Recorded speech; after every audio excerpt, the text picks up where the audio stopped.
I figured I had to come up with something Catholic for a Catholic audience, right? So we're going to talk about a saint. And it's not one of the main saints, it's one of the obscure saints. And I ran across this saint, and we'll get to that at the end later. A few months ago, I just stumbled upon him. Okay. Now, the sainthood is one of the best things that the Catholics ever came up with. That was brilliant. It was brilliant. You formed your own hall of fame, basically, Christian Hall of Fame, but you made it exclusive to Catholics so that other denominations couldn't get in. Brilliant, brilliant move. Can you imagine Billy Graham at the end of his ministry going in to see the Pope, hands over his resume and says, "Hey, I want to be a saint. How does Saint Billy sound to you?" Oh, yeah. Billy's gone. Yeah, I had all those rallies. I got saved all those souls. It's right there in the resume. How about it, St. Billy? Of course, the Pope's looking at this going, well, yeah, that's kind of impressive. But you're not Catholic. Rejected. No saint for you. But the saint that I'm going to talk about is Saint Maximus. Okay?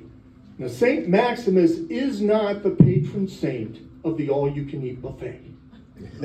No. Maximus, it doesn't talk about his width or his weight or anything. No, it's his name.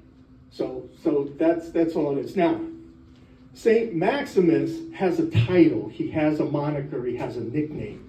And you know, if a saint has a nickname, the guy's got to be a tough guy. He's got to be a good saint. Just like the mafia. Mafia, if you have a nickname, you know, if you're like Jimmy the Fist, you ain't messing with Jimmy the Fist. No. He's tough enough, he's got a nickname. So St. Maximus has got a title, he's got a nickname. Does anybody here know St. Maximus's title? Oh, this is sweet. Yeah, the Baptist boy is going to be telling you some Catholic stuff. All right. I loved it. I was hoping nobody would know because I wanted to say that. Makes it a lot better.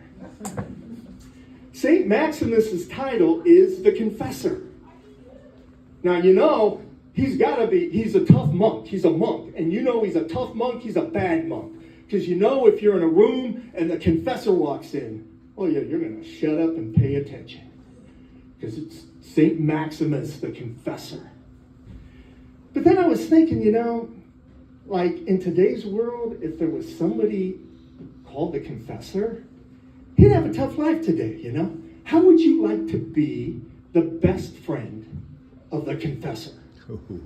Oh, you go out on Saturday night, you have a great time. You just do a lot of stuff, you just have fun, it's a great time. Sunday morning in church, you're hanging out, you're standing beside your best friend, the Confessor. And after Mass, the priest walks up. And the Confessor goes, "Father, you would not believe what me and Don did last night." He'd be going, no, stop, shut up. But no, he's the Confessor. He'd just be going on and on telling the priest everything. And you know, at some point, the priest be giving you the side eye, right? You did what?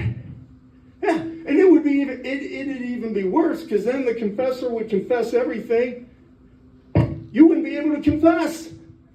You'd be doing a rerun. The priest wouldn't want to hear your confession. He'd already heard it from Maximus. Or not Maximus, the Confessor. From the guy called the Confessor. No. So that wouldn't be any good. Can you imagine if the Confessor were married? Guys, he'd be telling his wife how he messed up and how he made mistakes before she even found out. Oh, that'd be bad. That would be bad. He wouldn't probably be married long under those circumstances. That would be horrible. And then you probably all have that one Facebook friend who always shares too much.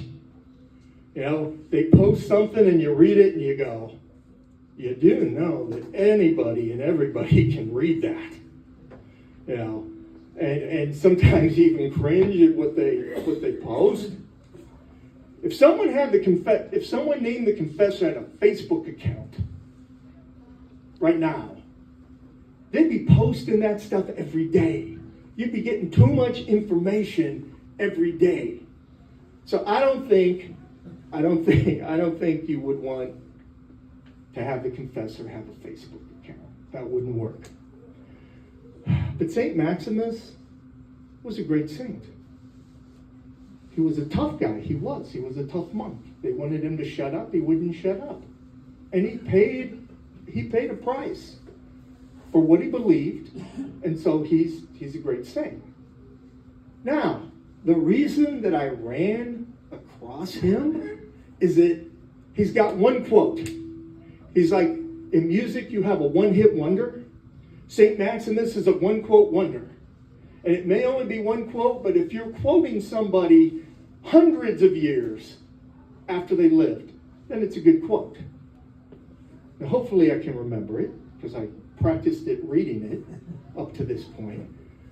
So St. Maximus said, "He who busies himself with the sins of others has not begun to repent." Oh yeah.